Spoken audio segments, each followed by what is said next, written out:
when they want to employ, they should actually employ people that read banking, finance, that knows what banking is all about, not anybody who is here on the street like all these Yahoo boys who will go there and comb their account. Amidst the several disheartening issues in Nigeria, banks have also received backlashes concerning their modes of operation, as they have been alleged to frustrate Nigerians daily with their inefficiency. The issues ranging from inefficient service delivery to customers' lack of trust in the banking institutions, bank charges, high interest on loans, inaccessibility to credit facilities, and so on. The Central Bank of Nigeria has also been accused of introducing stricter and more frustrating policies on the financial institutions, who then transfer such to the average Nigerian. With the extreme rate of poverty in the country, very few of the country's population can afford to save tangible amounts of money in the bank, with the most wealthy choosing the alternative of either buying dollars or investing in opportunities outside the country. The credibility of the bank verification number has also been questioned, as bank officials have found it difficult to trace account numbers linked with fraud or wrong transfers. Financial institutions are also known to freeze their customers' account without informing the account owner before or after the act. Nigerians continue to express their displeasure concerning the difficulties faced in the banking system of the country, which has become unbearable for them. A lot was taken and they were pulling my money little, and I was not getting any debit alert until I went to withdraw. They now told me insufficient fund. Actually, it has been very bad, very, very bad.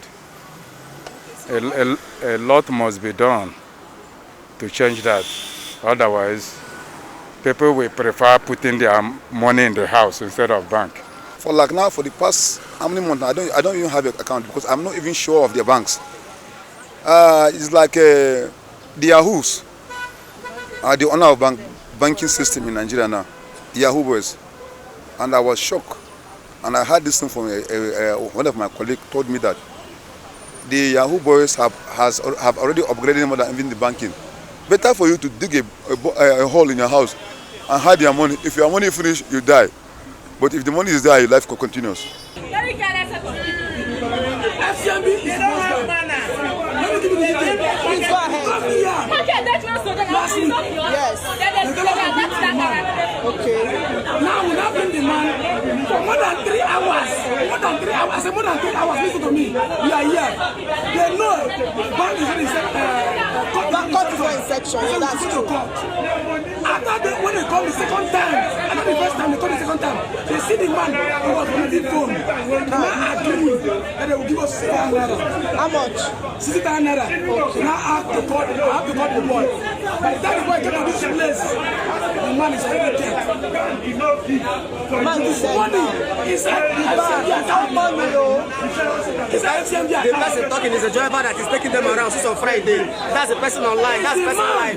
This is the driver that has been taking them around. Now the beneficiary of the account, the owner of the account, is dead, lying dead. He has money in his account. This man is the owner of this car. The man lying down there is the owner of this car. I'm not a driver. From the same village. They deprived this man from his life. A customer of a financial institution in Port Harcourt yesterday, the 27th of April 2021, died in front of a bank owing to what an eyewitness described as frustration and unfriendly treatment by bank officials. According to an eyewitness, the deceased, who was sick, had been trying to make withdrawals from his account since last week Friday, but was denied and asked to provide an affidavit from court, knowing fully well that courts have been on strike.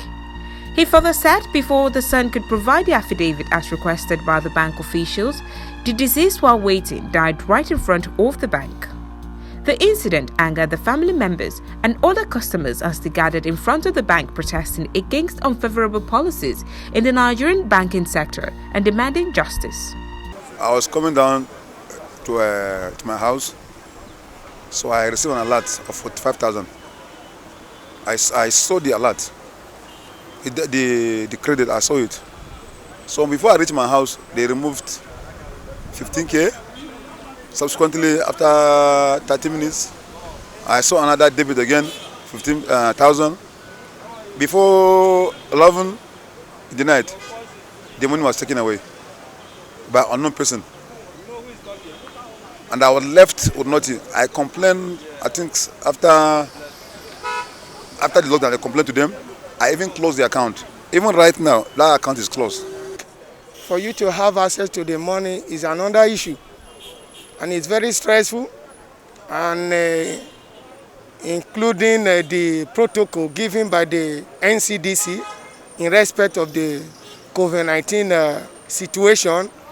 So for you to go to the bank, and it's not something that you have to say, let me hurry and you go to the bank and come back. It's something you have to plan yourself. If you are going to the bank today, you have to sacrifice the whole of that day. The banking system in Nigeria is nothing to write home about anyway, compared to some other countries, even in neighboring countries in Africa here. The banking system in Nigeria is a situation whereby you suffer to make money, you suffer to bank it, even suffer more to withdraw it. The system is not encouraging. Above all, the charges, they'll send you SMS, unsolicited SMS, they charge you. Everything, they charge you. Most times you go to bank for inquiries, the reason behind all those actions, they will not give you any tangible reason. But at the end of the month, they will just deduct your money. So you go to many of the POS or ATM machine, you will not see fund. You will not see fund. Only for you to queue, only God knows. Sometimes they have 4 or 5 ATM machines, it is only one that will be working. What's the essence of putting others? And you are making money from masses, but put it in shape, you will not put it in shape. As if you're helping the masses when you're making your money. Please, they shouldn't be getting satisfaction to the detriment of the customers. It's not done. In Nigeria, it's just like when you go to hospital, you go to police station, and you are not given the services that is required. If you don't have patience, if you don't have tolerance, and even we are not educated and enlightened. The citizens are not so much enlightened as to follow up their rights, because they see following up their rights as waste of time. Why is it waste of time? Because you need to spend time, you need to spend money. There's no social security in the system, proper social security system in the system that can help the citizen. The banking system is a microcosm of every other system. We need a system that works. We need a system where the leaders are having character, the right attitude that can, propel and that can leave a legacy like every other, another clime. We are not there yet, but we are praying we are going to be there. May the soul of the disease rest in perfect peace. That actually is not an ideal situation. An ideal situation is that the institutions that we have should work. In a related development, the Speaker of the House of Representatives, Femi Gbajabiamila, has criticized financial institutions for overcharging customers for regular transactions. Gbajabiamila said this when he hosted the board and management of the Standard Chartered Bank on Monday, the 26th of April 2021 in Abuja. He further mentioned that apart from the obvious charges deducted by banks, there are hidden fees financial institutions impose on their customers. He thereafter called on banks to come up with ways to address the high interest on loans and other services they render so as not to render their customers helpless. Maybe, I thought they know that the man will need it.